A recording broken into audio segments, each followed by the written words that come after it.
Students, আশা করি সবাই ভালো আছো।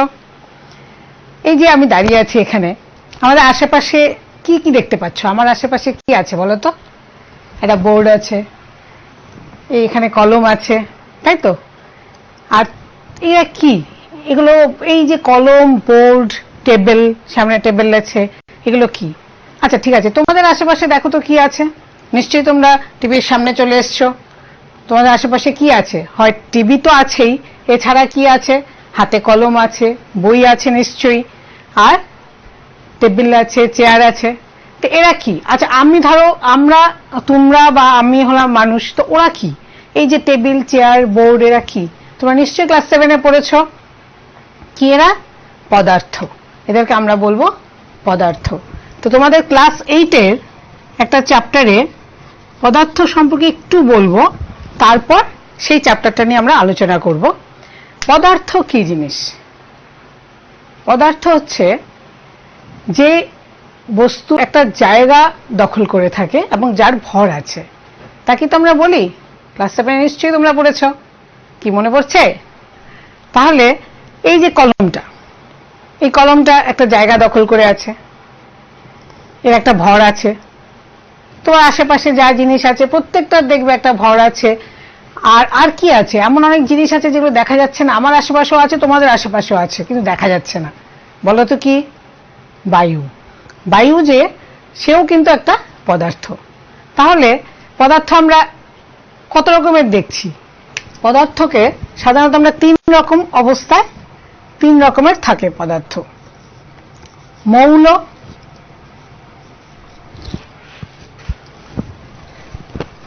মৌলিক পদার্থ, একদম বিশুদ্ধ পদার্থ, যেগুলো একদম পিওর যে পদার্থ, সেগুলোকে আমরা বলছি মৌল। আবার পদার্থ কিভাবে থাকতে পারে? যৌগভাবেও থাকতে পারে। যেমন মৌল পদার্থটা অন্য কোনো পদার্থের সাথে মিলে হয়তো একটা যৌগ পদার্থ তৈরি করলো, তাহলে যৌগ। আর কি থাকতে পারে? যেটা বললাম, এমন একটা পদার্থ আমাদের চারপাশে সবসময় আছে যেটা আমরা দেখতে পাচ্ছি না, তাহলে সেই পদার্থ হচ্ছে বায়ু। যেটা বললাম সেটা হচ্ছে মিশ্র পদার্থ। তাহলে মৌল, যৌগ এবং মিশ্র, এই 3 রকমের, 3 অবস্থায়, 3 রকম ভাবে পদার্থকে আমরা দেখতে পাই। ঠিক আছে? যে কলম, টেবিল, এগুলো কিন্তু মৌল নয়। মৌল যে পদার্থ, সেটা নিয়ে আমরা আজকে আলোচনা করব। সারা পৃথিবীতে মৌল পদার্থ আছে, মৌলিক একদম বিশুদ্ধ পদার্থ যেটা, সেটা আছে তোমার 112টা। 112টা বিশুদ্ধ পদার্থ এখানে আছে। সরি, 118টা আছে। মোট বিশুদ্ধ পদার্থ আছে 118টা। তার মধ্যে কিন্তু আবার 2 রকমের মৌল পদার্থ আছে, মৌলিক পদার্থ। যেমন ধরো আর্টিফিশিয়াল আর ন্যাচারাল। যেটা এলিমেন্টস, মৌল হচ্ছে এলিমেন্টস। এলিমেন্টস আছে তোমার 2 রকমের হতে পারে, আর্টিফিশিয়াল আর ন্যাচারাল। প্রাকৃতিক এবং কৃত্রিম।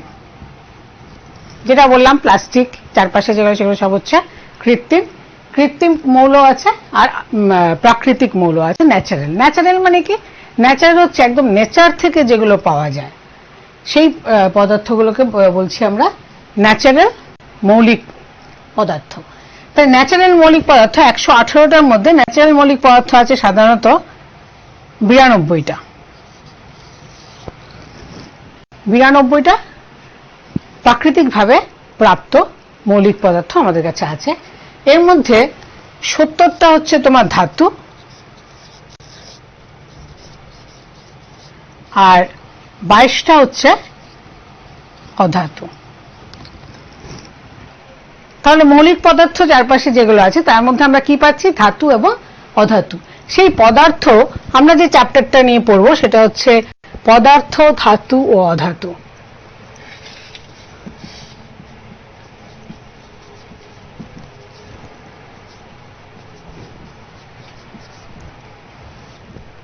পদার্থ, ধাতু ও অধাতু সম্পর্কে, ওই চ্যাপ্টারটা সম্পর্কে আমরা আজকে আলোচনা করব। তো এই ধাতু অধাতু জানলাম, ধাতু অধাতু কি দিয়ে তৈরি? মনে হয় এই যে চারপাশে যে মৌলিক পদার্থগুলো আছে এগুলো কি দিয়ে তৈরি? তোমরা ছবিতে দেখো, দেখো তো চিনতে পারো কিনা। একজন বিজ্ঞানীকে দেখা যাচ্ছে, ওনার নাম হচ্ছে জন ডাল্টন। উনি প্রথমে বলেছেন যে যত পদার্থ আছে সব পদার্থগুলির মধ্যে একটা কমন জিনিস, এটা একটা পরমাণু থাকে, একটা ছোট্ট অংশ থাকে, সেটাকে বলা হয় পরমাণু। প্রত্যেকটা পদার্থ ছোট ছোট অংশ দিয়ে তৈরি, এবং প্রত্যেকটা পদার্থের জন্য, প্রত্যেকটা মৌলিক পদার্থের জন্য পরমাণুগুলি ভিন্ন হয়, আলাদা আলাদা মৌলিক পদার্থের পরমাণুগুলি ভিন্ন হয়।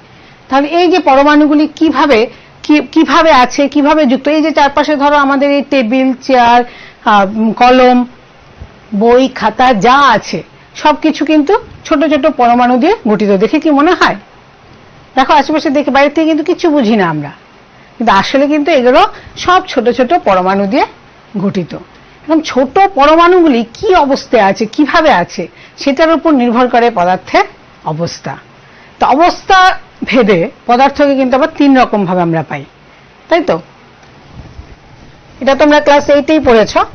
অবস্থা ভেদে পদার্থকে পাই 3 রকম। একটা হচ্ছে কঠিন,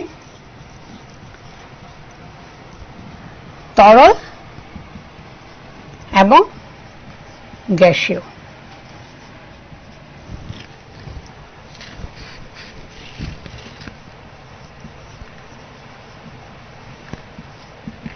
এই 3 রকম ভাবে আমরা পদার্থকে পাই। কি হয় এদের অবস্থা পরমাণুগুলির? ধরা যাক কঠিন। কঠিন পদার্থে কি হয়? ধরো এরকম একটা বস্তু আছে, সেখানে পরমাণুগুলি একদম কাছে কাছে কাছে কাছে থাকে।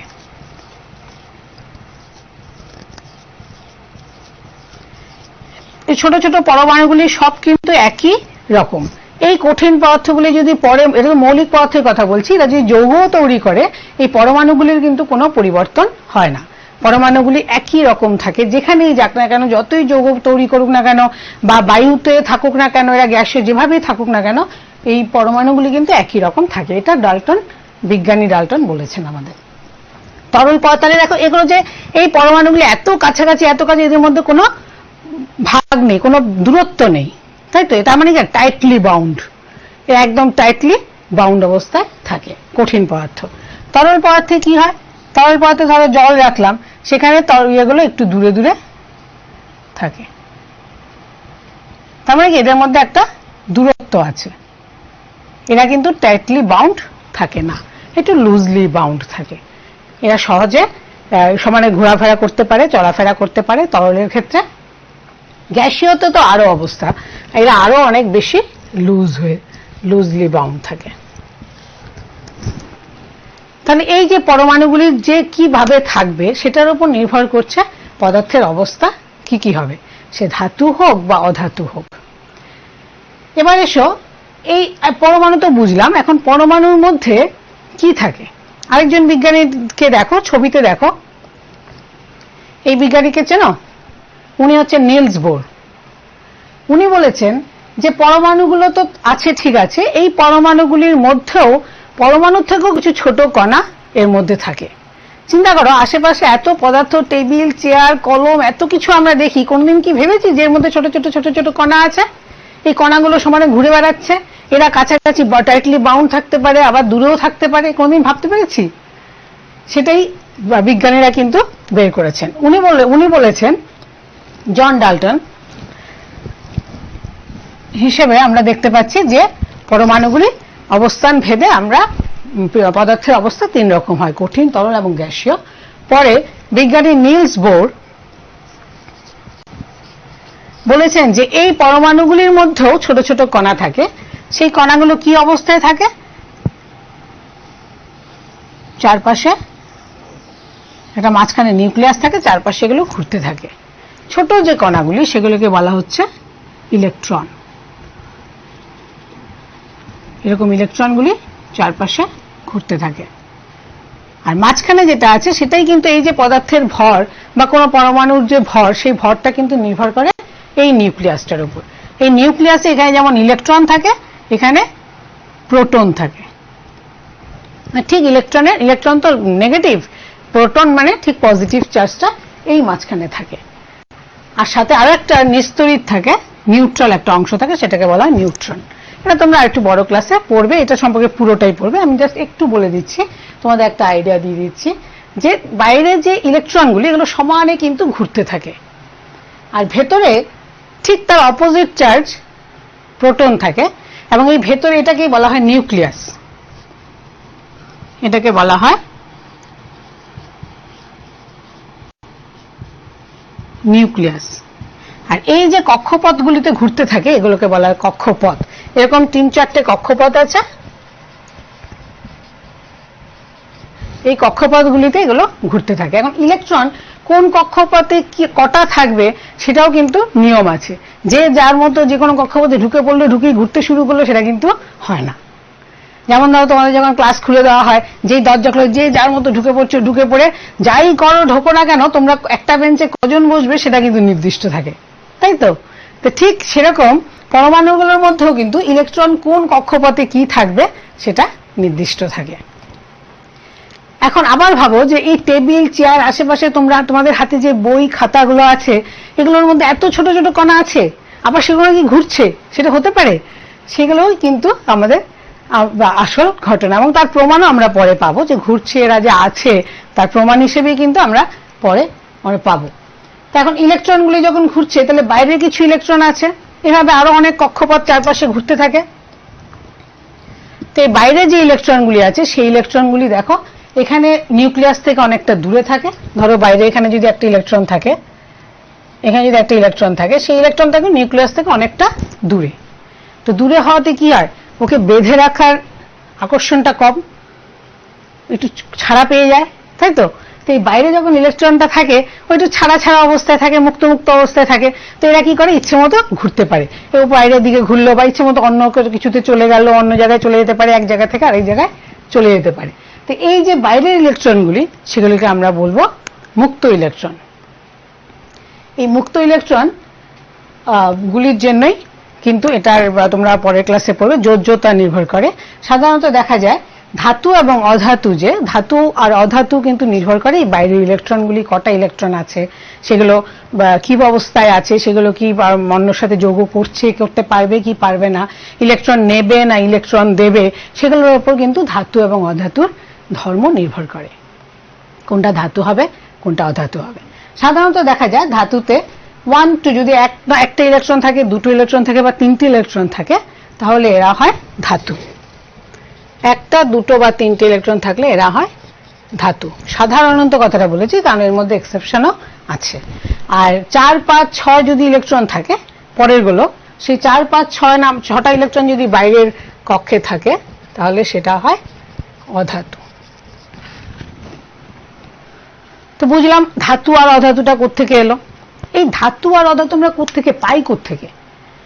এটা কি এমনি চলে আসে? এগুলো আমরা কোথা থেকে পেয়েছি? মনে হয় না যে ধাতু, এই যে এতগুলো ধাতুর কথা বলছি, অধাতু কথা বলছি, আচ্ছা কিছু এক্সাম্পল দিয়ে দিই ধাতু এবং অধাতুর এক্সাম্পল থেকে বোঝা যাচ্ছে এগুলো আমরা পাচ্ছি কোত্থেকে। যেমন ধরো ধাতু হচ্ছে যেটা বললাম যে তোমাদের পেরেক, লোহা, বাড়িতে সবার পেরেক আছে, লোহা। তারপর ধরো অ্যালুমিনিয়াম, এই যে এখানে এটা পেরেক এনেছি, সেই পেরেকটা হচ্ছে এটা কি লোহা, এটা একটা ধাতু। তো এটা পেলাম কোত্থেকে, বা এই অধাতুগুলোই বা পাওয়া যায় কোত্থেকে? সেগুলো প্রথমেই বলেছি এটা প্রাকৃতিক, প্রকৃতি থেকে পাওয়া যায়। এই যেমন ধরো এটা দেখতে কেমন, একটু লাল রঙের, লালচে, তাহলে এটা হচ্ছে কপার, এটা কপার, ওটা লোহা। তো এগুলো কোত্থেকে পাচ্ছি? সেই ছবিটা দেখো, এরকম মাটি খুঁড়তে খুঁড়তে, ছবিতে দেখো মাটি খুঁড়তে খুঁড়তে দেখা গেছে যে এরকম দেখে মাটির ভেতরে হঠাৎ এরকম কালার, গোল্ড কালারের কিছু পাওয়া যাচ্ছে। এটাকে বলে খনি, সোনার খনি।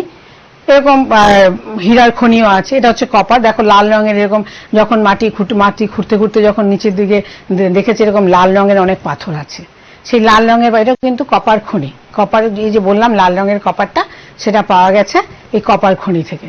তো যেখান থেকে আমরা এই ধাতুগুলো পাই, এরকম অনেকগুলো খনি আছে, বিভিন্ন ডায়মন্ড বলো, ধাতু, বিভিন্ন ধাতু এবং অধাতু খনি আছে, সেখান থেকে আমরা এই ধাতুগুলো পাই। এবার এসো ধাতুগুলো সম্পর্কে আমরা কিছু জানি। ধাতু এবং অধাতুর মধ্যে কি করে বুঝবো কোনটা ধাতু কোনটা অধাতু?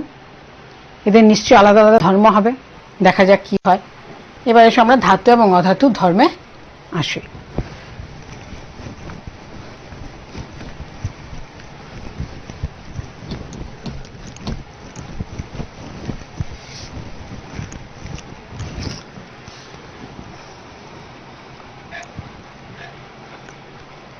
এগুলো দেখেছো? এই মেডেলটা কি কালার? মেডেলটা এখানে আরেকটা মেডেল, এই মেডেলগুলো কি কালার? দেখো একটা হচ্ছে তোমার রূপলি কালার, একটা হচ্ছে সোনালি, আবার একটা হচ্ছে একটু কালচে রঙের। কোথায় দেখেছো এই মেডেলগুলো? ভাবো তো একটু, কোথায় দেখেছো এই মেডেলগুলো? অ্যানুয়াল স্পোর্টসে, তাই তো?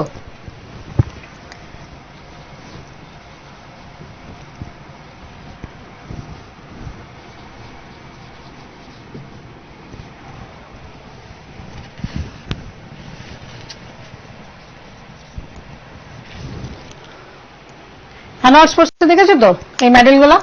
কি হয়, যে ফার্স্ট হয় তাকে দেওয়া হয় একটা মেডেল। কি মানে সেই কালারটা কি মনে হয়, সেটা কিরকম থাকে মনে পড়ছে? গোল্ডেন কালারের থাকে।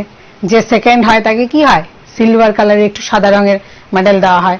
আর যে থার্ড হয় তাকে একটু কালচারাল আরেক ধরনের মেডেল দেওয়া হয়। আজকাল অবশ্য মেডেল খুব সব জায়গায় দেওয়া হয় না।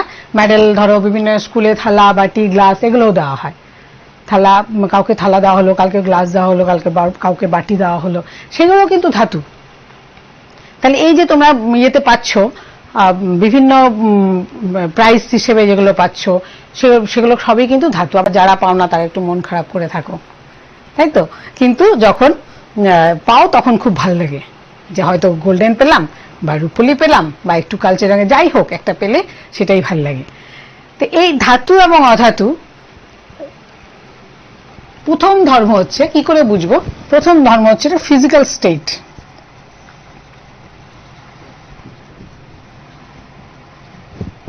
বা অবস্থা।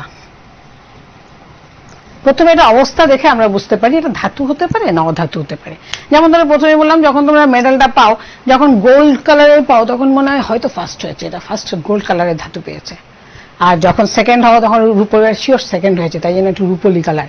আর যে একটু কালচে কালচে হয় মনে হয় তাহলে বোধহয় একটু কম পেয়েছে, থার্ড হয়েছে, প্রায় ব্রোঞ্জ মেডেল পেয়েছে, হয় কি না?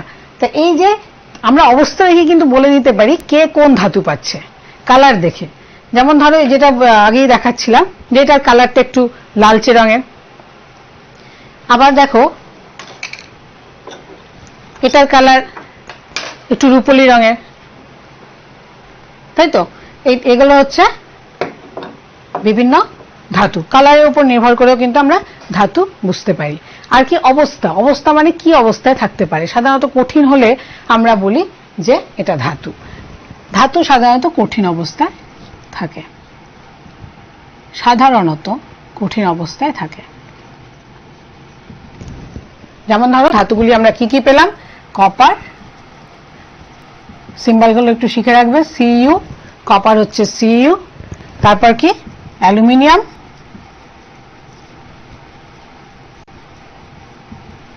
সিম্বল হচ্ছে এল। ম্যাগনেসিয়াম, জিঙ্ক, এগুলো সব হচ্ছে ধাতু। কিন্তু সব ধাতু কি কঠিন হয়? এর মধ্যে থেকে কিন্তু একটু ব্যতিক্রম আছে। যেমন তোমাদের ছাত্রদের মধ্যে সবাই কি একরকম হও? একটু ব্যতিক্রম আছে, কেউ ভালো, কেউ বেশি ভালো, কেউ দুষ্টু, কেউ বেশি দুষ্টু, একদমই দুষ্টু, সে হয় না? ঠিক তেমনি ব্যতিক্রম যেমন আছে, এই ধাতু অধাতুগুলোর মধ্যেও কিন্তু প্রচুর ব্যতিক্রম আছে।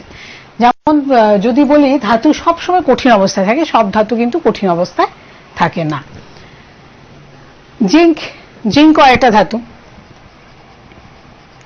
এটাও কিন্তু Zn, এটা হচ্ছে সংকেত, এটাও কিন্তু তোমার কঠিন অবস্থায় থাকে। এই যেমন ধরো এই যে সাদা রঙের একটা দেখা যাচ্ছে, এটা জিঙ্কের ছিবড়া বলে। এরকম একটা কৌটায় থাকে, এই জিঙ্কের এই কৌটার মধ্যে থাকে, সেখানে হচ্ছে এটা হচ্ছে জিঙ্কের ছিবড়া। এটা সাদা রঙের হয় কিন্তু এটা শক্ত, হার্ড, এবং এটা কঠিন পদার্থ, তাই জিঙ্ক। যেটা বললাম ব্যতিক্রমী, ব্যতিক্রমী কি হবে? পারদ হচ্ছে তার ব্যতিক্রমী, এক্সেপশন হচ্ছে পারদ। পারদের সংকেত হচ্ছে Hg, পারদের সংকেত হচ্ছে Hg। কোথায় দেখেছো পারদ? মনে করো তো, পারদ দেখেছো? দেখেছো তোমাদের ঘরেই আছে, প্রত্যেক ঘরেই আছে। থার্মোমিটার নিশ্চয়ই প্রত্যেক ঘরে আছে। থার্মোমিটারের মধ্যে দেখবে একটা চকচকে একটা জিনিস লিকুইড থাকে। যেমন ধরো থার্মোমিটারটা যদি আমি এভাবে আঁকি, তোমাদের সবার বাড়িতেই থার্মোমিটার আছে।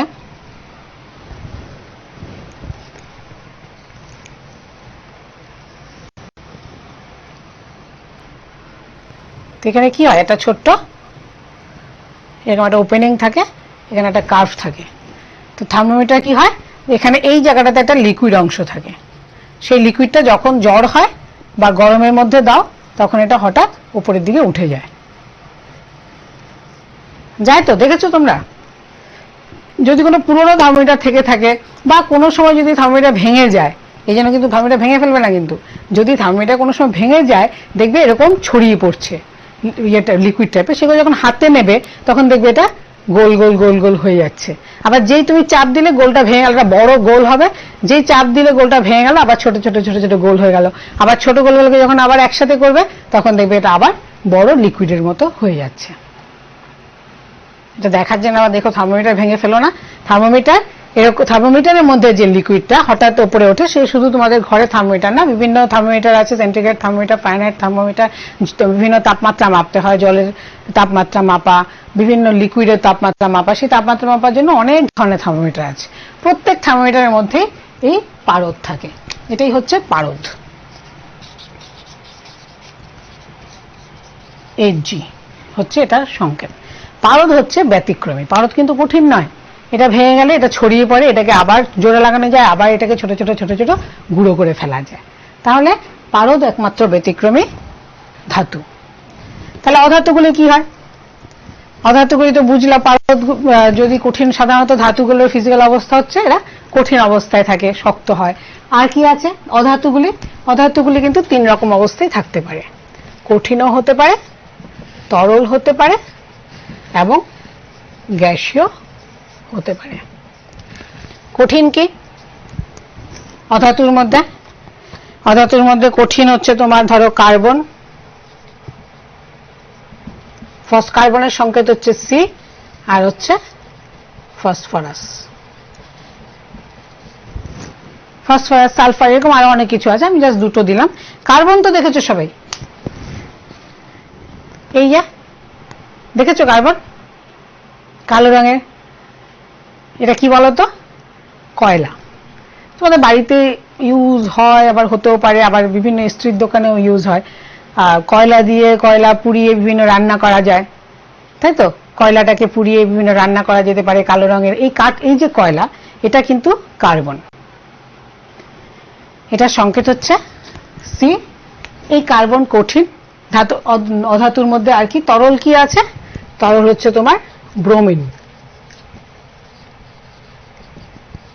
Br হচ্ছে তার সংকেত। আর গ্যাসীয় কি? গ্যাসীয় পদার্থ যেমন হাইড্রোজেন, অক্সিজেন, নাইট্রোজেন, এগুলো হচ্ছে সব অধাতু। অধাতু সাধারণত গ্যাসীয় এবং কঠিনই হয়। তরলও আছে, ব্রোমিন, এটা হচ্ছে অধাতু। এরকম আরো ব্রোমিন ছাড়াও আরো আছে, সেগুলো তোমরা পরে আস্তে আস্তে জানতে পারবে। তোমরা পিরিয়ডিক টেবিলটা দেখতে পারো, ছবিটাতে একটু দেখো, ছবিটাতে দেখো পিরিয়ডিক টেবিলে এই যে হলুদ রঙের যেগুলো আছে, যে হলুদ রঙের দাগ দেওয়া আছে, প্রচুর পরিমাণে ধাতু। এরা কিন্তু হচ্ছে সবাই ধাতু। আর অধাতু কোনগুলি? এই যে বিভিন্ন রেড কালার করা আছে, এই যে এগুলো, এটা প্লাস এখানে boron, carbon, nitrogen, oxygen, phosphorus, sulphur, chlorine, bromine, iodine, এই যে লাল রঙের এগুলো করা আছে সেগুলো হচ্ছে অধাতু। আর এই মাঝখানে যে হলুদ রঙের lithium, beryllium, magnesium, calcium, potassium, sodium, এগুলো সব হচ্ছে ধাতু। আবার ধাতু আর অধাতুর মাঝখানেও কিন্তু আরেকটা জিনিস আছে, সেটাকে ধাতু কল্প বলে, বা মেটালয়েডস। মেটালস এবং নন মেটালস এর মাঝখানে আছে মেটালয়েডস। এটা সবুজ দিয়ে দেখানো হয়েছে, দেখো এই সবুজ রঙের, এটা এগুলো হচ্ছে মেটালয়েডস, এটাকে ধাতু কাল বলে। সিলিকন, গ্যালিয়াম, আর্সেনিক এগুলো হচ্ছে সব সব মেটালয়েডস, ঠিক আছে। মেটালসও না, নন মেটালসও না পুরোপুরি ভাবে, এরা মেটালসের ধর্মও দেখায়, নন মেটালসের ধর্ম দেখায়। তো মোটামুটি একটা আইডিয়া পাওয়া গেল যে কি কি ধাতু হতে পারে, কি কি অধাতু হতে পারে। এবার পরের ইয়েতে আসি, পরের ধর্মটাতে। প্রথম ধর্ম হচ্ছে ফিজিক্যাল স্টেট। শুধু ফিজিক্যাল স্টেট দেখে তো বুঝবো না, আর কি ধর্ম আছে, আর কি দেখলে আমরা বুঝবো যে অধাতু বা ধাতু। তারপর এটা হচ্ছে ঔজ্জ্বল্য বা লাস্টার।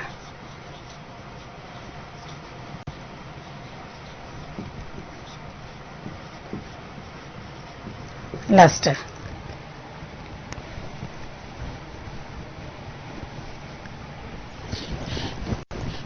ঔজ্জ্বল্য মানে কি? যার উজ্জ্বলতা বেশি। ঔজ্জ্বল্য মানে হচ্ছে যার উজ্জ্বলতা বেশি বা চকচকে, সেটা হচ্ছে ঔজ্জ্বল্য।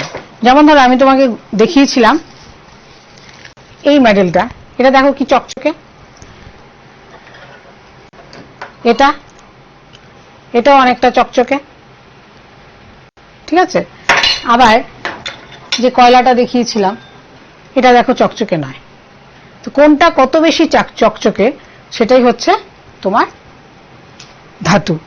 ম্যাক্সিমাম চকচকে জিনিসই ধাতু হয়। এগুলো কি হয়, যেমন লাস্টের মধ্যে যেমন গোল্ড, সিলভার, এগুলো সব হচ্ছে চকচকে। আবার আয়রনের ক্ষেত্রে দেখো, আয়রনও কিন্তু অনেক সময় চকচকে হয়। যেমন ধরো এখানে যে পেরেকটা আছে, সেই পেরেকটা দেখো মরিচা পড়াতে কিন্তু এটা একটু চকচকটা কমে গেছে। এখন যদি আমি একটা স্যান্ড পেপার নিয়ে এটাকে ঘষতে থাকি, ধরো একটু ছিঁড়ে নিলাম, ছিঁড়ে নিয়ে যদি এটাকে ঘষতে থাকি, দেখা যায় এটা চকচকে হয়ে গেছে। দেখো পুরোটাই চকচকে হয়ে গেছে। এটা একটু ছিল, এটা এখন পুরোটাই চকচকে হয়ে গেছে। তাহলে কি এর উপর একটা আস্তরণ পড়ে যায়, যার জন্য এটা চকচকে দেখায় না। এখন সোডিয়াম, পটাশিয়াম এগুলো তো ধাতু। সোডিয়াম, পটাশিয়াম এরাও কিন্তু, সোডিয়ামের সংকেত হচ্ছে সোডিয়াম, সংকেত হচ্ছে Na, আর পটাশিয়াম সংকেত হচ্ছে K। এরাও কিন্তু ধাতু, কিন্তু এরা সবসময় চকচকে থাকে না, কারণ এরাও কিন্তু যেই ভীষণ পরিমাণে অ্যাক্টিভ, রিঅ্যাক্টিভ হয়, এরা যেই বায়ুর সাথে আসবে, সাথে অক্সিজেন পাবে, অক্সিজেন পেয়ে এরা রিঅ্যাকশন করে অক্সাইড করে ফেলে। তাই জন্য হয় কি, এরা সাধারণত চকচকে থাকে, কিন্তু যখন কাটে, নাইফ দিয়ে যখন কাটা হয়, ছুরি দিয়ে যখন কাটা হয়, তখন দেখা যায় এটা চকচকে দেখায়, ঠিক আছে। তাহলে সাধারণত ধাতু হচ্ছে চকচকে। আর অধাতুগুলি হয় অনুজ্জ্বল। এটা উজ্জ্বল, আর এটা হচ্ছে সাধারণত অধাতুগুলি হয় অনুজ্জ্বল। কিন্তু এর মধ্যে আবার ব্যতিক্রমী আছে। অধাতুগুলির মধ্যে, এর মধ্যে আবার কিন্তু ব্যতিক্রমী আছে। কি ব্যতিক্রম? যেটা বললাম এক্সেপশন। এক্সেপশন কি? কিছু ভালো, কিছু ব্যতিক্রমী ছেলে মেয়েরাও যেমন আছে, ঠিক তেমনি সবকিছুতে কিছু এক্সেপশন আছে। অনুজ্জ্বল অধাতুগুলো, যেমন কয়লা যেটা দেখালাম, কয়লাটা একদমই কালো রঙের, কোনো উজ্জ্বলতা নেই। কিন্তু এই কয়লারই রূপভেদ আছে, গ্রাফাইট, ডায়মন্ড। ডায়মন্ড তো সবাই চেনো তো, ডায়মন্ড এগুলো, এরা কিন্তু কয়লার রূপভেদ। যে খনি থেকে কয়লা পাওয়া যায়, সেখানেই দেখা যায় বিভিন্ন রিঅ্যাকশনের ফলে অনেক সময় ডায়মন্ডও সেখানে কিছু পাওয়া যায়। তো এই কয়লার থেকে কিন্তু গ্রাফাইটটা তোমাদের দেখায়, তোমরা যেটা সবসময় ইউজ করো, পেন্সিলের মাথায় যে শীষটা, এটা কিন্তু গ্রাফাইট, ঠিক আছে। তো এই গ্রাফাইট এরা কিন্তু, এবং ডায়মন্ড বা হীরা, এরা কিন্তু চকচকে। তো অধাতুগুলো অনুজ্জ্বল হলেও এরা অনেকগুলো অধাতু ব্যতিক্রম আছে, সেখানে চকচকে হয়। পরেরটা কি? 3 নম্বর, হার্ডনেস বা কাঠিন্য।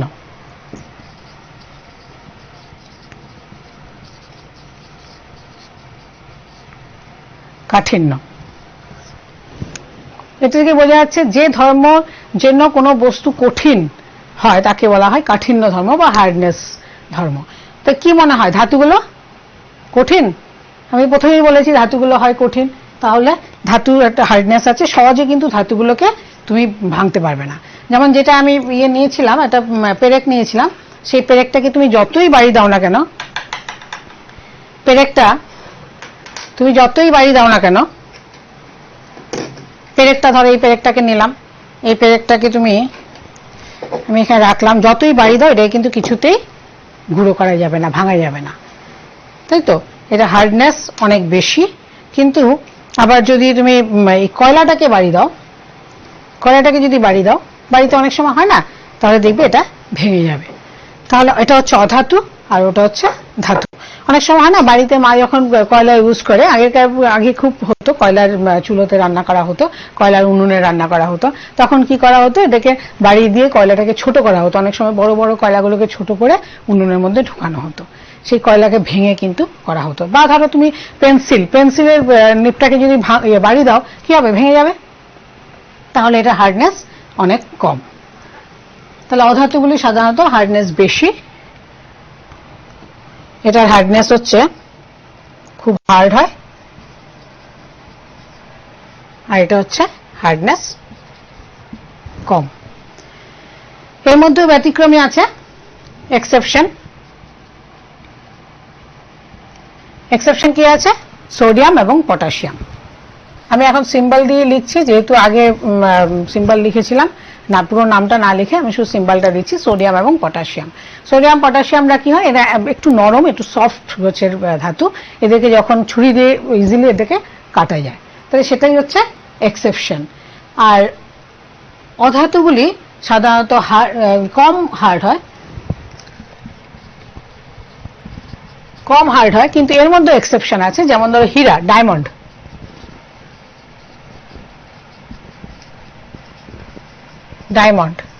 এটা কি হয়, ডায়মন্ডকে সহজে ভাঙা যায়, সহজে কাটা যাবে? আচ্ছা, কয়লাকে তো বললাম ঠিক আছে, মা বাড়ি মেরে এটাকে ছোট ছোট করে উনুনে ব্যবহার করছে, অসুবিধা নেই, কিন্তু হীরাকে কি কাটা যাবে? হীরাকে সহজে কিন্তু কাটা যায় না। তাহলে হীরা দিয়ে কাঁচ কাটা যায়, যে কাঁচগুলো যে সমান করে কাটা হয়, বিভিন্ন গ্লাসে যে লাগানো হয় বা ধরো জানলার মধ্যে যে লাগানো হয়, সেটা কিন্তু কাটা হয় হীরা দিয়ে, ডায়মন্ড দিয়ে কাঁচ পর্যন্ত কাটা যায়, কিন্তু কাঁচ হীরাকে কিন্তু অত সহজে কাটা যায় না। তাই জন্য এক্সেপশন হচ্ছে এটা অনেক বেশি শক্ত হয়। নেক্সট 4 নম্বর কি?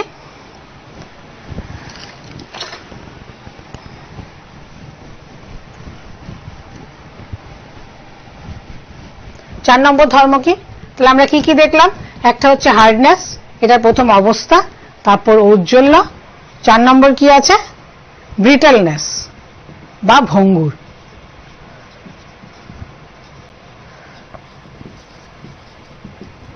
ভঙ্গুর মানে গুঁড়ো হয়ে যায়। ধাতুগুলো কি মনে হবে, গুঁড়ো হয় সহজে?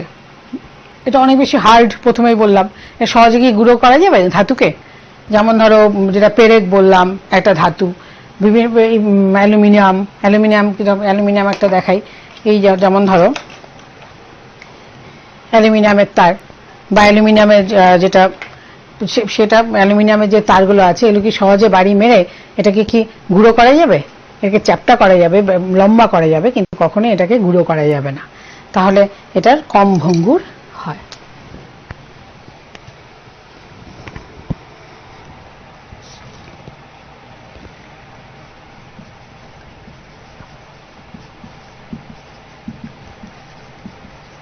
কম ভঙ্গুর হয়।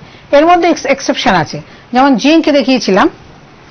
এই যে জিঙ্কের যে ছিবড়া হয়, এটাই কিন্তু ছোট ছোট বাড়ি মেরে এটাকে ছোট ছোট টুকরো করা যায়। তাহলে এক্সেপশন কি? এর মধ্যে যে এক্সেপশনটা আছে সেটা হচ্ছে জিঙ্কে কিন্তু ভঙ্গুর করা যায়, এটা ব্যতিক্রমী একটা ধর্ম। অধাতুগুলি কি হয়? অধাতুগুলি কঠিন হওয়াতে এটা কিন্তু ভঙ্গুর হয়।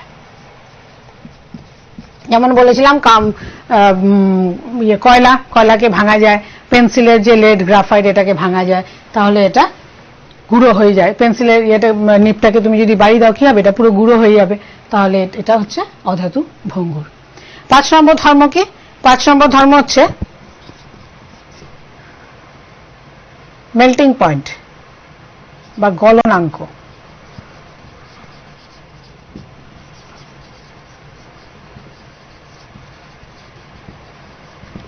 Melting point, গলনাঙ্ক। গলনাঙ্ক জিনিসটা কি? মানে গলে যায়, কত তাড়াতাড়ি এটা গলে যায়।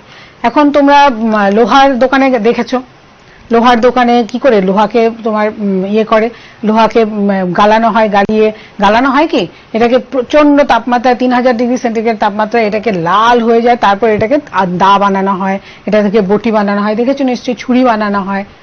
আগেরকার দিনে কি করতো, পাথর থেকে বানাতো, কিন্তু পাথর থেকে বানাবার পর দেখা গেল এটা ভীষণ প্রবলেম। তারপর আস্তে আস্তে যখন মাটির নিচে বিভিন্ন ধাতু খুঁজে পেল, তখন ওরা ধাতু থেকে বিভিন্ন অস্ত্র বানানো শুরু করেছে। তো এই যে লোহা তো একটা ধাতু, তো লোহাগুলিকে পিটিয়ে, নিশ্চয়ই তোমরা দেখেছো, পিটিয়ে এটাকে দা, ছুরি, এগুলো বিভিন্ন শেপ দেওয়া হয়। এছাড়া ধরো বিভিন্ন লোহার বিভিন্ন শেপ দেখেছো, বিভিন্ন শেপে বানানো যেতে পারে। এছাড়া ধরো গোল্ডের যে ছোট ছোট কি করে এত বিভিন্ন জিনিস বানাচ্ছে, গোল্ডকে কিন্তু লিকুইড করা আছে, কিন্তু অনেক টেম্পারেচার লাগে, অনেকক্ষণ গরম করার পর গোল্ডকে এ করা যেতে পারে। তাহলে গলনাঙ্ক কি হয়? গলনাঙ্ক মানে তরলে পরিণত হওয়া, গলিত হচ্ছে, সেটাকে বলা হচ্ছে যে তাপমাত্রায় কোনো বস্তু গলিত হতে শুরু করে বা তরল পদার্থে পরিণত হতে শুরু করে, সেটাকে বলা হয় গলনাঙ্ক। ধাতুগুলির গলনাঙ্ক অনেক, যেহেতু এরা কঠিন, অনেক বেশি হয়। ধাতুগুলি কি হয়, প্রথমেই বলেছি ধাতুগুলোর পরমাণুগুলো একদম টাইটলি বাউন্ড, তাই তো, যে এটাকে আমরা তাপ দেব, তাপ দেওয়ার সাথে সাথে কি হবে, এ তাপ পাবে, কিন্তু এরা সহজে, যেহেতু টাইটলি বাউন্ড, এরা সহজে কিন্তু ছাড়তে চাইবে না, তো এরা সহজে ওরা তরলে পরিণত হতে চাইবে না, তাই এর গলনাঙ্ক অনেক বেশি বা মেল্টিং পয়েন্ট অনেক বেশি। আর ইয়ের ক্ষেত্রে কি হয়, কিন্তু এক্সেপশন আছে। এর এক্সেপশন কি আছে? পারদকে একটু দিলে, এটা এমনিই তো তরল, ও আর গলবে কি, ও তো এমনি কঠিন, কম তরল, ও তো এমনি এক্সেপশন ছিল। তাহলে পারদ হচ্ছে গলনাঙ্ক অনেক কম, সহজে এটা গলে যায়। আর অধাতুর ক্ষেত্রে কি হয়? অধাতুর ক্ষেত্রে গলনাঙ্ক অনেক কম হয়, গলনাঙ্ক কম হয়, কিন্তু এক্সেপশন আছে কার্বন।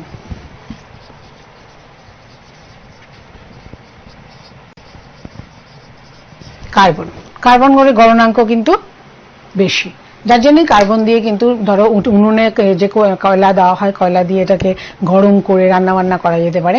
যদি গলেই যেত তাহলে কি রান্না বান্না করা যেত? কম তাপমাত্রায় যদি গলে যেত তাহলে রান্না বান্না করা যেত? এই তাপটাকে কাজে লাগিয়ে কিন্তু রান্না করা হয়, তাহলে এই গলনাঙ্ক অনেক কম হয়। বয়লিং পয়েন্ট কি? পরেরটা হচ্ছে বয়লিং পয়েন্ট বা স্ফুটনাঙ্ক, 5 নাম্বার, এটা হচ্ছে 6 নাম্বার।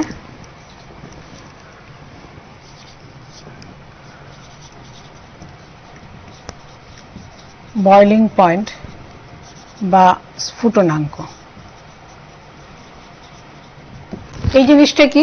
এই জিনিসটা হচ্ছে যে ফুটতে শুরু করবে। কোন একটা ধাতুকে যদি আমরা গরম করি, এটা তরল তো হবেই, তরল থেকে সাথে সাথে ফুটতে শুরু করবে। সেটা কিরকম হয়? সেটা অনেক বেশি হয়। এর ক্ষেত্রেও কিন্তু ধাতুর ক্ষেত্রে স্ফুটনাঙ্ক অনেক বেশি হয়।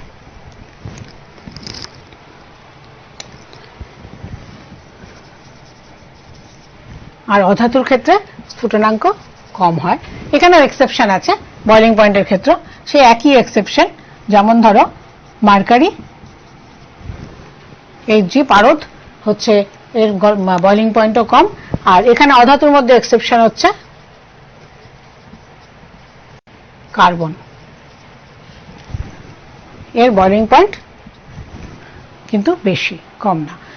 ঠিক আছে, তাহলে এই একটা ধর্ম পেলাম। তাহলে আমরা কি কি দেখলাম, যে কে তাড়াতাড়ি কম তাপমাত্রায় গলছে না কম তাপমাত্রায় ফুটছে, কোন ধাতু, তাহলে সেটার উপর ডিপেন্ড করে আমরা বলতে পারবো কোনটা ধাতু কোনটা অধাতু।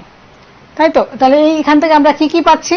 প্রথমে এটার ফিজিক্যাল স্টেট দেখলাম, উজ্জ্বলতা দেখলাম, কাঠিন্য দেখলাম, তারপর এটার ইয়েগুলো ব্রিটেল কিভাবে ভঙ্গুর হয় কিনা দেখলাম, বয়লিং পয়েন্ট দেখলাম, মেল্টিং পয়েন্ট দেখলাম। সেটার উপর ডিপেন্ড করে আমরা বুঝতে পারছি, কিন্তু তার মধ্যে যেহেতু এক্সেপশন আছে আমরা কিন্তু কনফার্ম হতে পারছি না। আরো কিছু ধর্ম দেখি। ডেনসিটি, পরের ধর্মটা হচ্ছে ডেনসিটি বা ঘনত্ব বা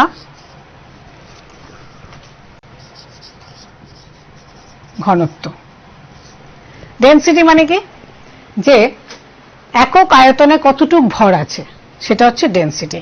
ডেনসিটি যদি ডি ধরি, ভর বাই আয়তন হচ্ছে ডেনসিটি।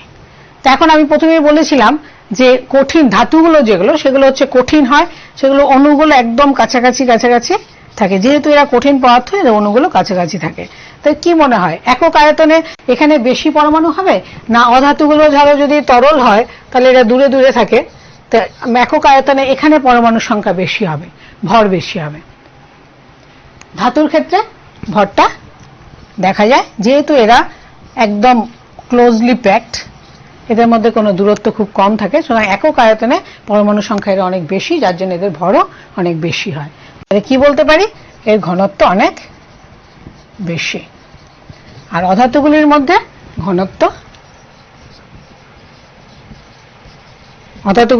ঘনত্ব কিন্তু কম, কারণ এরা যদি তরল হয়, গ্যাসীয় হয়, এদের তো ঘনত্ব এমনি কম হবে।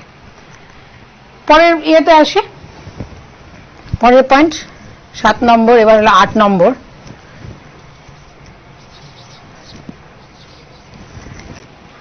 ডাকটিলিটি বা নমনীয়তা।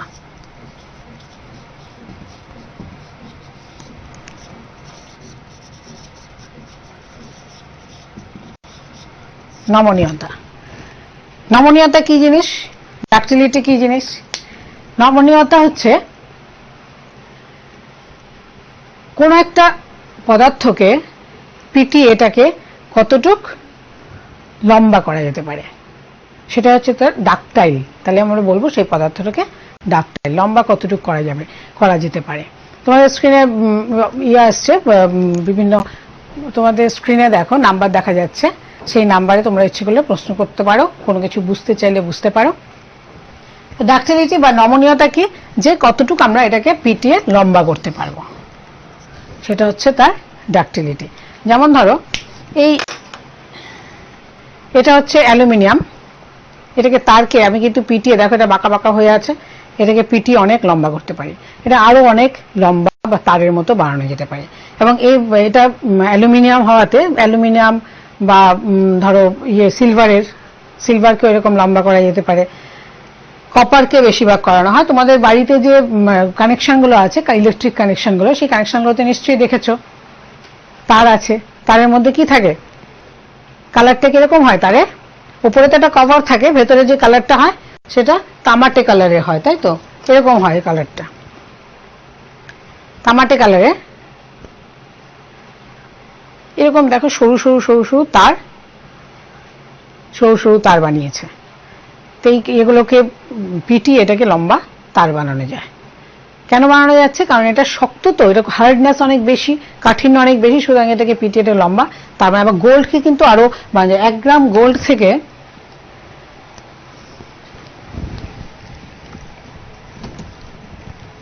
1 গ্রাম গোল্ড থেকে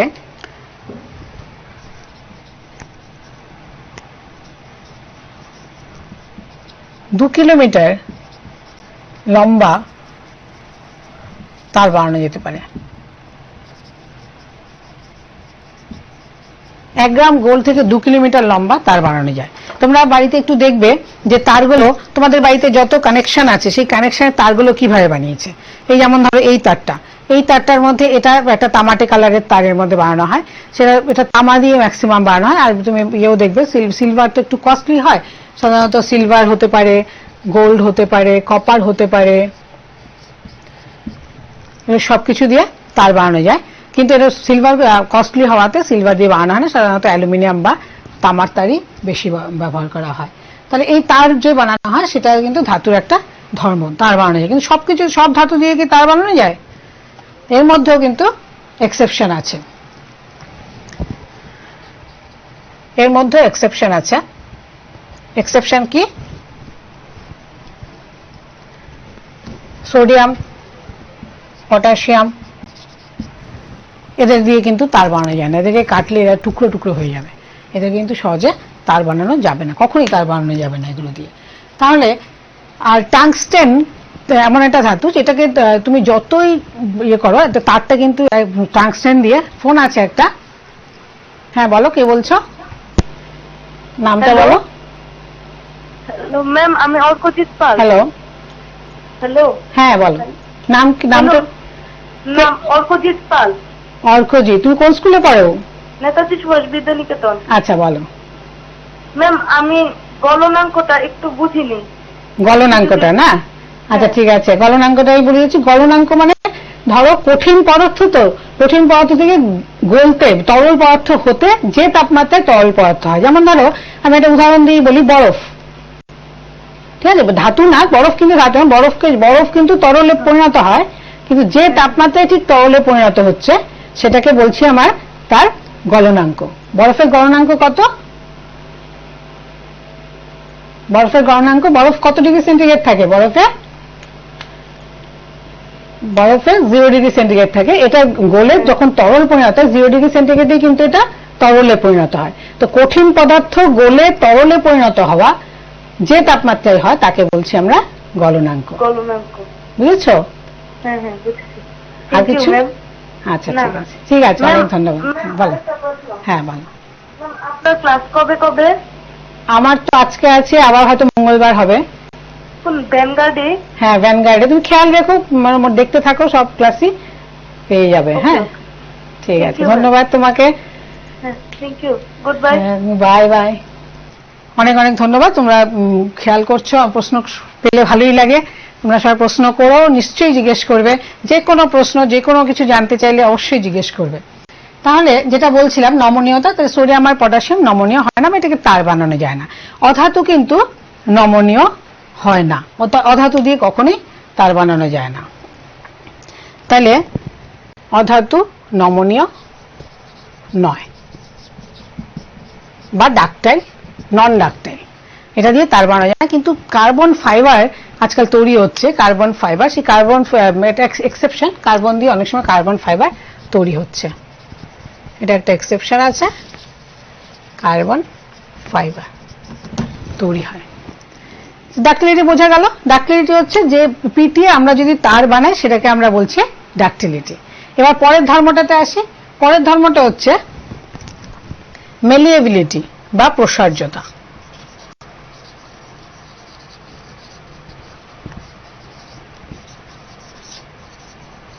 প্রসার্যতা, প্রসার্যতা মানে কি?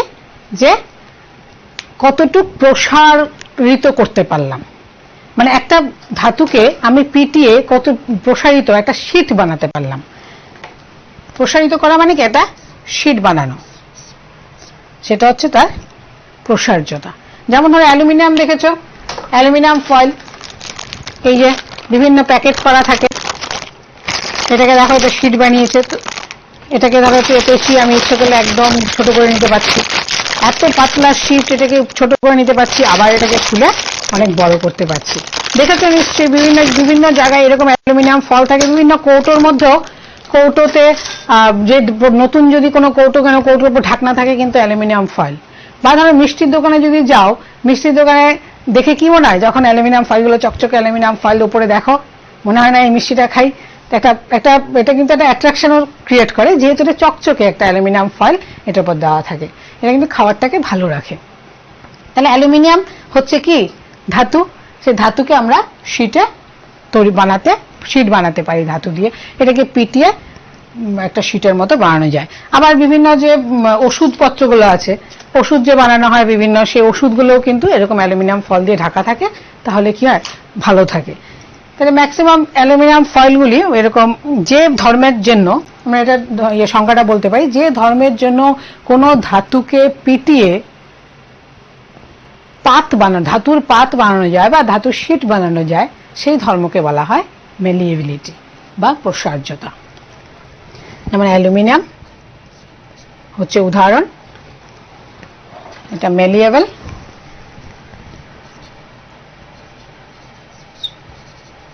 প্রসার্যতা ধর্ম আছে। ঠিক আছে, কিন্তু এর মধ্যে এক্সেপশন আছে, সব কিন্তু প্রসার করতে পারবে না। তুমি একটা পারদ, যেটা বললাম, পারদগুলো ভাঙলেই ছোট ছোট নিচে পড়লেই গোল গোল হয়ে যায়, সেটাকে তুমি টুকরো করতে পারো। সোডিয়াম, পটাশিয়াম এগুলোকে ছুরি দিয়ে কাটতে পারো। এগুলোকে কি পারবে তুমি একটা শীট বানাতে, একটা পাত বানাতে পারবে? কখনোই পারবে না। তাহলে এটা দিয়ে কখনোই পাত বানানো যায় না। তো কিছু কিছু এক্সেপশন আছে, যেটা এক্সেপশনগুলি কি কি? সোডিয়াম, পটাশিয়াম, পারদ, এগুলো হচ্ছে এক্সেপশন। আর অধাতুকে কখনোই পাত বানানো যায় না, প্রসার্যতা ধর্ম নেই। অধাতুগুলির মধ্যে প্রসার্যতা ধর্ম আমরা পাই না, প্রসার্যতা ধর্ম নেই। এবার এসো পরের ধর্মতে। পরের ধর্মটা হচ্ছে তড়িৎ পরিবাহিতা। 10 নম্বর,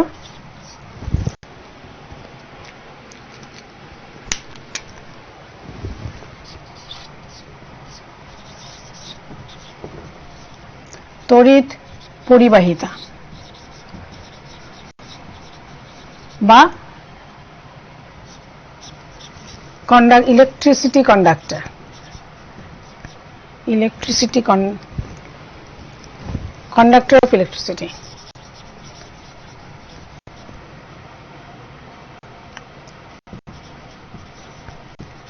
কন্ডাকশন অফ ইলেকট্রিসিটি, তড়িৎ পরিবাহিতা। মানে ধাতুগুলি দিয়ে কিন্তু, যেহেতু এটা ধাতুগুলি কঠিন, এগুলো দিয়ে তার বানানো যায়, তাহলে এটা তড়িৎ পরিবহন করে।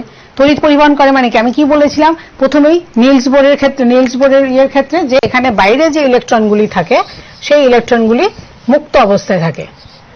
এটা তো নিউক্লিয়াস, এন আর পি থাকে, আর বাইরে যে ইলেকট্রনগুলি থাকে এগুলো কিন্তু মুক্ত অবস্থায় থাকে। এই ইলেকট্রনগুলি যেহেতু মুক্ত, এরা কিন্তু তড়িৎ পরিবহন করতে পারে। তড়িৎ পরিবহন মানে কি? আমাদের বাড়িতে বিভিন্ন কারেন্ট কানেকশন আছে, সেই কারেন্টে কারেন্ট যাচ্ছে কি করে? বাল্ব জ্বলছে কি করে? পাখা চলছে কি করে? তার দিয়ে। তার দিয়ে তাহলে কি যাচ্ছে, যার জন্য পাখাটা চলছে, লাইট জ্বলছে? তার দিয়ে কিছু কণা, ওই যে নিলস বোর বলেছিল ছোট ছোট ছোট ছোট কিছু কণা আছে, সেই কণাগুলো কন্টিনিউয়াস দৌড়াচ্ছে। যেই তুমি সুইচ দিলে সাথে সাথে কণাগুলো গিয়ে পাখাটাকে ঘোরাচ্ছে, সেই কণাগুলো গিয়ে লাইটটা জ্বালাচ্ছে। তো এই কণাগুলি কিন্তু ইলেকট্রন। ধাতুতে যেহেতু ইলেকট্রনগুলি ফ্রি অবস্থায় আছে, মুক্ত অবস্থায় আছে, এরা ফ্রিলি ঘুরতে পারে, এরা তড়িৎ পরিবহন করতে পারে। দেখা যাক করে কিনা, এটা পরীক্ষা করে দেখি তড়িৎ পরিবহন করে কিনা। যেমন ধরো আমি এখানে একটা ব্যাটারি নিয়েছি, এখানে একটা ব্যাটারি নিয়েছি, সেই ব্যাটারিতে একটা তার জড়াই, তামার তার, যেটা দেখিয়েছিলাম। এই তারটা নিলাম, এই তারটা যাতে কন্ডাকশনটা ভালো হয় ওই জন্য তারটাকে আমি একটু পলিশ করে দিলাম। এখানে আরেকটা তারের মাথা আছে, এটাকে একটু পলিশ করে দিলাম স্যান্ড পেপার দিয়ে বা সিরিঞ্জ কাগজ দিয়ে এটাকে পলিশ করে দিলাম। তাহলে কি হবে? কন্ডাকশনটা ভালো হবে, এর মধ্যে যে অক্সাইডগুলো লেগে থাকে সেটা থাকবে না। আর এই মাথাটাকে পলিশ করে এটার মধ্যে একটা এলইডি লাগিয়েছি, লাইট, যে কোনো একটা লাইট লাগিয়েছি। আর এখানে একটা ব্যাটারি, তোমরা বাড়িতেও এটা করতে পারো। এরকম একটা ব্যাটারি এরকম একটা ব্যাটারি, এখানে আমি দুটো ব্যাটারি লাগিয়েছি, একটা ব্যাটারি লাগালেও হয়। সেই ব্যাটারি দিয়ে, শুধু ব্যাটারির দুপাশে একটা এলইডি যদি পাওয়া যায়, 2 টাকা এলইডি, বা সেই এলইডি নিজেরাই সার্কিটটা করতে পারো। তো এই এলইডি দেখো, যদি আমরা ধরি এভাবে, এই যে একটা মাথায় তোমার ব্যাটারি পজিটিভ আছে আর একটা মাথায় নেগেটিভ আছে, যদি এটাকে ধরি তাহলে লাইটটা জ্বলে উঠবে। দেখা যাচ্ছে কি?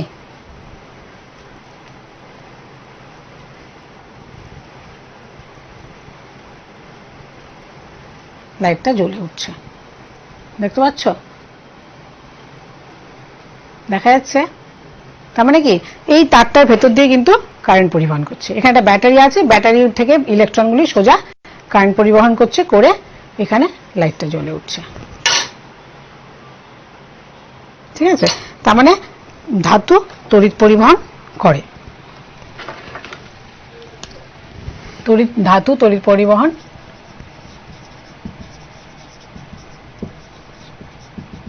করে। ঠিক আছে, তাহলে এখানে পাচ্ছি ধাতুগুলি তড়িৎ পরিবহন করে। এখানে এক্সেপশন আছে, যেমন টাংস্টেন। টাংস্টেন কিন্তু তড়িৎ পরিবহন করে না। তড়িৎ পরিবহন করে না বলেই কিন্তু টাংস্টেন কোথায় পাওয়া যায়? তোমাদের বাড়িতেই আছে। লাইটের মধ্যে যে তারগুলো আছে, একটা বাল্ব, ধরো এরকম একটা বাল্ব, বাল্বের মধ্যে যে ছোট্ট এই যে এখানে যে একটা তার আছে বাল্বের মধ্যে, এটাকেই বলা হয় টাংস্টেন। এটা কি হয়? এটা তড়িৎ পরিবহন করে না, তার জন্য এটা জ্বলে ওঠে, আমরা আলোটা পাই। এটা কিন্তু ব্যাড কন্ডাক্টর অফ টাংস্টেনটা হচ্ছে তড়িৎ পরিবহন করে না। তাহলে এখানে ব্যাড কন্ডাক্টর, এই জন্য বাল্বে থাকে। এক্সেপশন হচ্ছে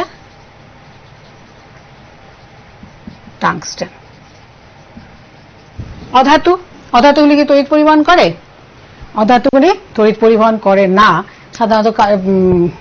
সাধারণত করে না, তড়িৎ পরিবহন করে না। কিন্তু যে কার্বন, গ্রাফাইট কিন্তু আবার তড়িৎ পরিবহন করে। এই যে ব্যাটারি বললাম, ব্যাটারির ভেতরে তুমি যদি কোনো সময় পুরোনো ব্যাটারি যদি পাও, পুরোনো ব্যাটারি ভেঙে দেখবে মাঝখানে একটা কার্বনের একটা দণ্ড আছে। এটা গ্রাফাইটের একটা এরকম একটা দণ্ড দেখা যায়। এরকম ব্যাটারিটা যদি বাড়িতে, পুরোনো ব্যাটারি নিয়ে তোমরা দেখতে পারো যে এরকম চারপাশে এরকম ব্যাটারি থাকে, এরকম মাঝখানে একটা দণ্ড আছে, সেটা তড়িৎ পরিবহন করে। যার জন্যই তো ব্যাটারি আমরা ইউজ করতে পারি, ব্যাটারি দিয়ে আমরা কাজ করতে পারি, বিভিন্ন তড়িৎ পরিবহন করাতে পারি। তাহলে এর মধ্যে এক্সেপশন হচ্ছে গ্রাফাইট।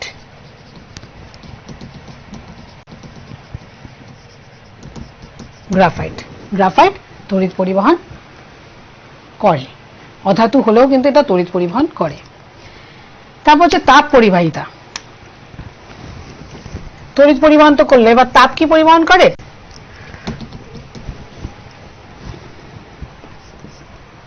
11 নম্বর হচ্ছে তাপ পরিবাহিতা। তাপ কি পরিবহন করে? তাপ হচ্ছে যেমন যেটা বলছিলাম যে ধাতুগুলোর মধ্যে কি হয়, এগুলো কঠিন পদার্থ পাশাপাশি থাকে, যে এটাকে আমি হিট দিচ্ছি সাথে সাথে কিন্তু একটা তাপ আরেকদিকে চলে যায়। দেখা যাক আমি একটা পরীক্ষা করে দেখি তাপ পরিবহন করে কিনা। ধরো এখানে একটা তোমরা বাড়িতেও সাবধানে করতে পারো। একটা মোমবাতি জ্বালালাম, এখানে একটু জল নিলাম, দেখা যাক এটা গরম হয় কিনা। যখন এটার উপর রাখছি,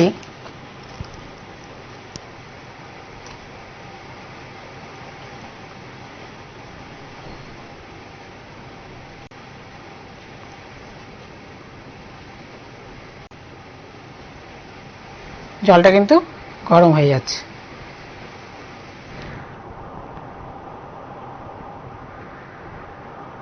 তোমরা যখন পরীক্ষাটা করবে সাবধানে করো। তোমরা ইচ্ছে করলে বড় পাত্র নিতে পারো, বড় পাত্র নিয়ে দেখো তাপ পরিবহন হচ্ছে, আর এখানে গরম হয়ে উঠছে। তার মানে এই চামচটার এপাশেও কিন্তু তাপ আসছে। আমি গরম করছি এখানে তো গরম হচ্ছেই, এখানে গরম হচ্ছেই, কিন্তু এখানেও তাপ আসছে। দেখো এখানে তাপ আসছে, এই যে আমি আর ধরতে পারছি না, এটা ভীষণ গরম হয়ে যাচ্ছে এবং এটাও ফুটে উঠেছে, আর এখানে তাপ হয়ে যাচ্ছে। তাহলে এই যে ধরতে পারছি না বললাম, এটার জন্য কি করা হয়? একটা ব্যাকলাইট লাগানো হয় সবসময়। স্টিলের যে ধাতুর ওপরে যাতে তাপ পরিবহন করে তো জানি, যার জন্য এখানে একটা ধাতু দিয়ে এ করা হয়, কভার দেওয়া হয়। তাহলে এটা তাপ পরিবহন করে আমরা পেলাম, আর এটা তাপ পরিবহন করে না, তাপ পরিবহন করে না। তো আরেকটা ধর্ম হচ্ছে লাস্ট ধর্ম হচ্ছে, সেটা হচ্ছে সুনাদ। সুনাদ মানে কি? সোনোরাস মানে আওয়াজ করে। ধাতুগুলো সবসময়, তোমরা সবাই জানো, স্কুলের ঘন্টা দেখেছো, এটা আওয়াজ করছে। কিন্তু আমি একটা কাঠ নিই, আওয়াজ কম করছে। একটা কাঠ কয়লা নিই, কাঠ কয়লার মধ্যে আওয়াজ করছে না। তাহলে ধাতুগুলো সবসময় আওয়াজ করে, আর অধাতুগুলো আওয়াজ করে না। তাহলে এটা সোনোরাস, শব্দ উৎপন্ন করে আর এটা করে না। ঠিক আছে, তাহলে আমরা এই ধর্মগুলো সব জানলাম, ধাতু এবং অধাতুর বিভিন্ন ধর্ম জানলাম। এই ধর্মগুলো দিয়ে কিন্তু এই লগ আমাদের আরো ধর্ম লাগবে, আর এগুলো দিয়ে কিন্তু আমরা ঠিক বুঝতে পারি না। এই জন্য আমাদের রাসায়নিক ধর্মটা সম্পর্কে সামনের দিন আমরা আলোচনা করব। এখানে দেখলাম আমরা কিছু ব্যতিক্রমী আছে, কিছু ধাতু কাজ করছে, কিছু করছে না। তাই জন্য আমাদের একদম কনফার্ম হওয়ার জন্য আমাদের রাসায়নিক ধর্ম ব্যবহার করতে হবে। সেই রাসায়নিক ধর্ম সম্পর্কে আমরা সামনের দিন জানবো। আশা করি তোমরা সবাই বুঝতে পেরেছো, ভালো আছো। এটা একটু রিডিং পড়ে নেবে, যদি কোনো অসুবিধা থাকে নেক্সট ক্লাসে আমাকে অবশ্যই জিজ্ঞেস করবে। ধন্যবাদ সবাইকে। এই লকডাউনের সময় সবকিছু থমকে থাকলে